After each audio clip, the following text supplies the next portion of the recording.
The state has recorded its highest daily COVID death toll since the start of this third wave. 11 COVID patients have died in the past 24 hours, bringing the total number of deaths in this outbreak to 68. There were 1,400 new infections announced today, lower than yesterday's record high. But rising vaccination rates will see the number of deaths and new cases drop. Nearly 55% of all Victorians over the age of 16 are now double-dosed.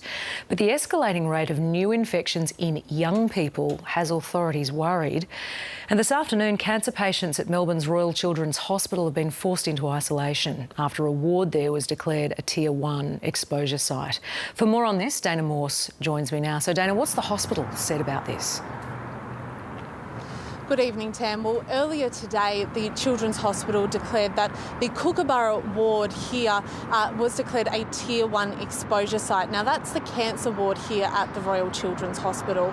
And what health authorities believe has happened is a parent has attended the children's ward, the Kookaburra ward, with a child who's getting cancer treatment. And that happened a few days ago, and the parent has since tested positive. Now, that's obviously cause for concern because these children could have been exposed to COVID. While there have been no positive results recorded yet, health officials here at the hospital have employed their safety protocols and are testing and isolating children as they need to be done. And here's what the Chief Executive had to say earlier today. That's a fine balance between restricting visitors and not having any visitors or parents at all, and also then the precautions we need to take and the risk we take with people coming in and out of our hospital. So they're walking a fine balance here at the hospital between letting parents accompany their children but also limiting the risk here. There are currently 12 cases of COVID-19 in children that are being treated by the hospital, none from the Kookaburra ward, which was the exposure site, but there are 8 being cared for through the Hospital at Home program and 4 being cared for in the hospital itself. But these young people are very vulnerable to COVID-19 and aren't able to get vaccinated yet, which is why the government is putting in so many changes when it comes to testing and isolation programs for children, schools and vulnerable communities. These rapid antigen tests can tell if you have COVID-19 in 20 minutes or less. 2.2 million are being trialled at high-risk sites like construction, but it won't stop there.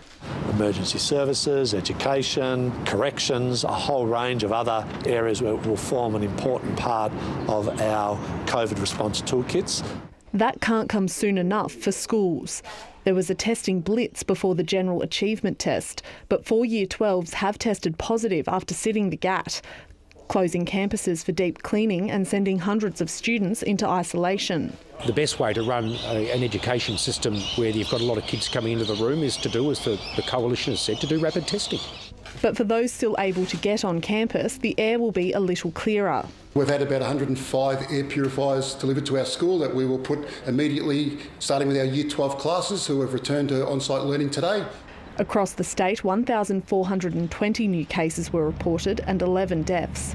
Case numbers are stabilising in Melbourne's northern and western suburbs, but infections are rising in the southeast and in the regions, including 15 new cases in Shepparton and 8 in Ballarat. But more than half of all vaccines administered across the country yesterday were in Victoria. A few hundred of those doses were given at this pop-up vaccine clinic in a Buddhist temple in Maribyrnong. Look at all this work in the last few days and during preparation. It's very much my spiritual practice.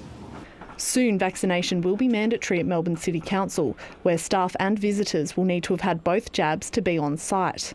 And that is to ensure we provide a safe workplace for our staff and we provide safe spaces for people visiting as well.